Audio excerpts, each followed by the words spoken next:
दोडामार्ग येथील प्रतिष्ठित उद्योजक ज्येष्ठ सामाजिक कार्यकर्ते विवेकानंद नाईक यांच्या दोडामार्ग शहरातील ग्रीन विलेज रिसॉर्टचं शानदार उद्घाटन दसऱ्याच्या शुभमुहूर्तावरती शनिवारी करण्यात आलं।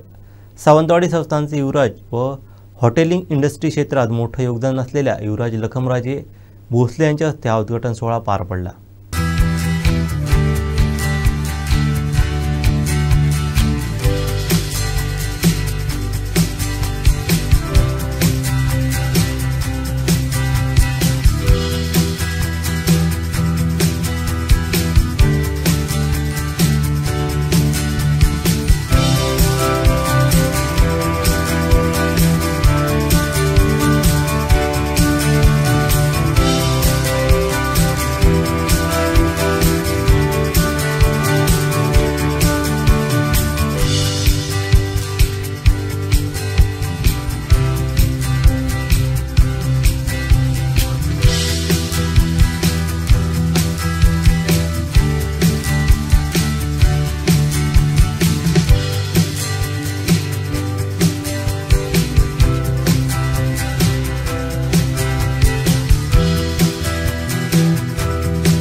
ग्रीन विलेज रिसॉर्ट दसऱ्यानिमित्त अतिशय चांगल्या दिवशी माननीय लखमराजे राजेसाहेब यांच्या शुभ हस्ते हा उद्घाटन झालेलं आहे।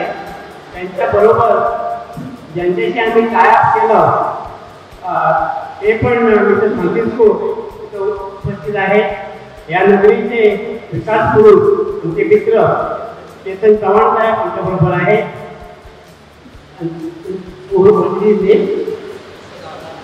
सदानंद पण इथं आहेत मोठे माझ्या मिसेस आणि राजेसाहेबाबरोबर सातत्याने आमचे मार्गदर्शक काका मांजरेकर आपण सगळे मित्र माझी मंडळी म्हणजे नातेवाईक।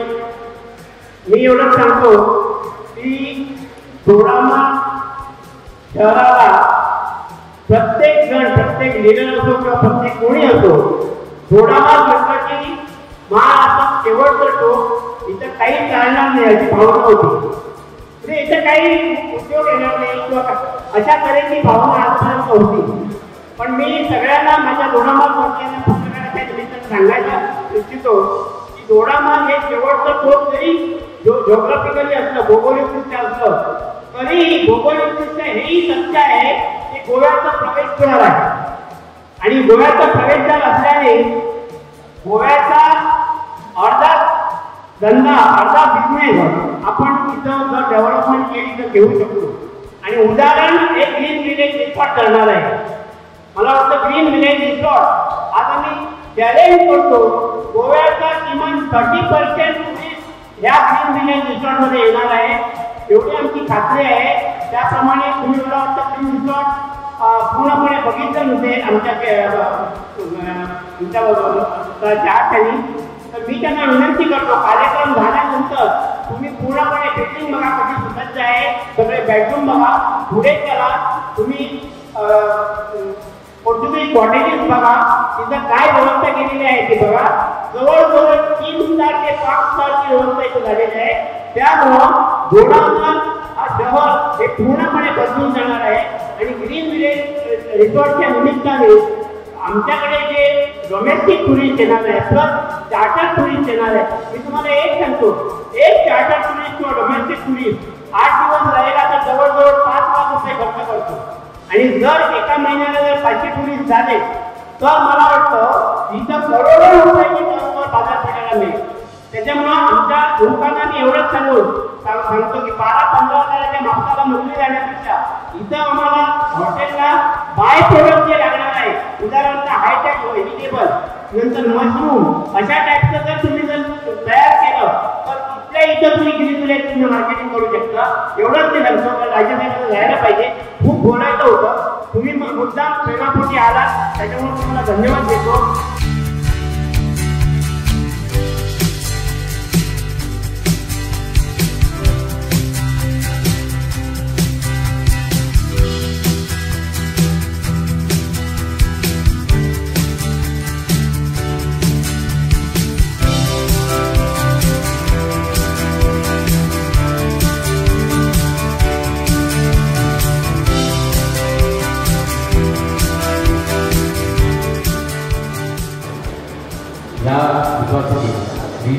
रिसॉर्ट त्या टीमला आणि विवेकानंद नाईक जींना मी शुभेच्छा देतो की असं या एवढं मोठं हॉटेल त्या दोडामार्गमध्ये चालू करणं हे भरपूर कठीण आहे, पण त्यांनी दाखवलं की ते करू शकतात. तर खरं त्यांना शुभेच्छा देतो आणि पुढच्या वाटचालीसाठी त्यांना काय पण मदत लागेल तर आम्ही 100% आहे, काय पण मदत लागेल तर. आणि दुसरं म्हणायचं म्हणजे की इथं टुरिझम या भागामध्ये आता हळूहळू वाढत चाललं आहे, होमस्टे झाले, बाकीचे असे इको रिसॉर्ट्स येतात आहे. तर तसंच मला माहीत आहे, 100% माहीत आहे की या पुढच्या काळामध्ये की इथं चांगल्याच पद्धतीने टुरिझम पण होईल. म्हणजे नुसतं आपण म्हणजे हॉटेलचे खायला जायचे, पण आयुर्वेदिक असेल का इको टुरिझम काय ॲग्रो टुरिझम आपलं इको सेन्सिटिव्ह झोन ठेवून विषय घेऊन तो टुरिझम आपण डेफिनेटली करू शकतो. मला म्हणजे एक विशिष्ट सांगायचं नुसतं आणि महत्त्वाचं की भरपूर जणं म्हणतात की इको सेन्सिटिव्ह इथं नको आहे, मला माहिती स्टेजमध्ये पण असतात पण इथे पण असतात. एक दुसरं म्हणायचं की इको सेन्सिटिव्ह झोन असेल तर पण आपण या भागामध्ये भरपूर काय करू शकतो. ते नुसतं मी म्हणतो कशाला, आपण उत्तर भागामध्ये बघितलं म्हणजे ते लडाखच्या भागात आणि दक्षिण भागात म्हणजे तामिळनाडू त्या भागात तिथं भरपूर प्रमाणाचे फ्लड कमी झालेले आणि ते लक्षात घेतलं नाही तर ते इथं पण ते दुष्काळ घेऊ शकतो. त्या अनुषंगाने म्हणतो की इकोसेन्सिटिव्ह झोन थोडं पद्धती राहून दे आणि विकास त्या पद्धती होऊन दे. एवढं मी म्हणतो पाऊस जर चालू झाला आहे तर ऐकू येणं कठीण होईल आणि मी आपली माफी मागतो की पुढं पुस्तक आणि मी माझा रजा घेतो.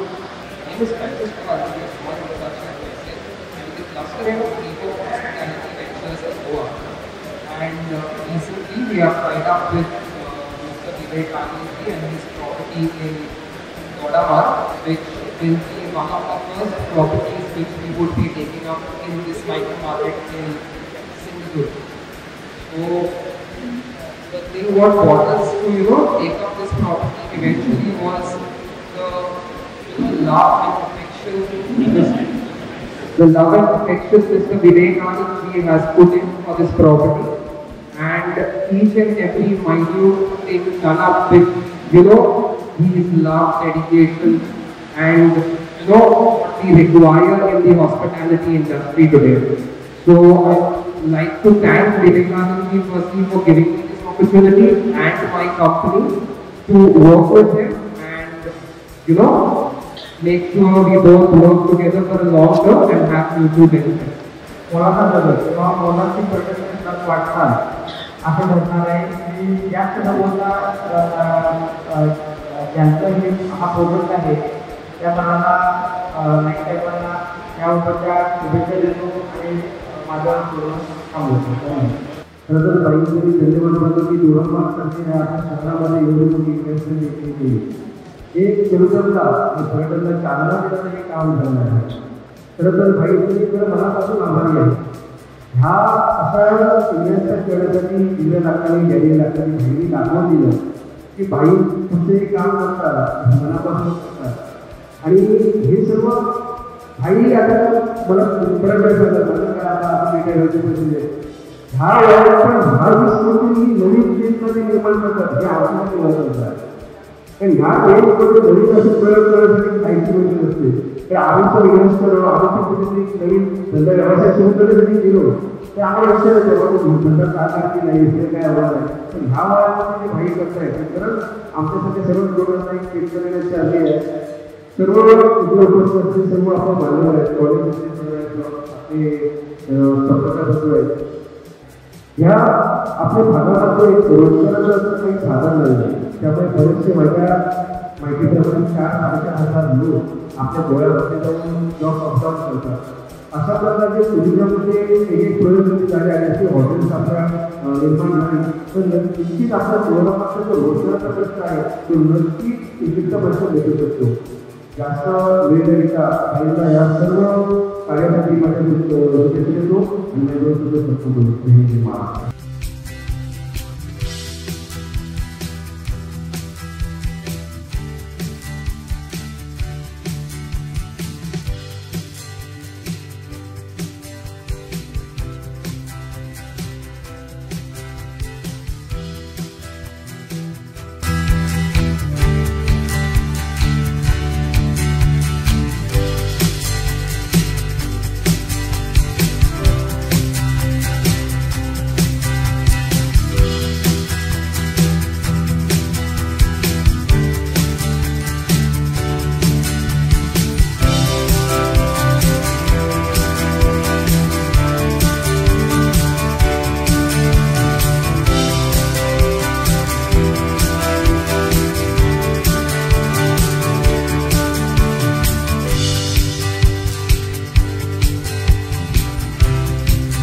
आमचे दिवसभरातले सर्व अपडेट्स, ताज्या घडामोडी आणि थेट लाईव्ह पाहण्यासाठी सबस्क्राइब करा, लाईक करा कोकणचं नंबर 1 महा चॅनल कोकण 7 लाईनचं YouTube चॅनल।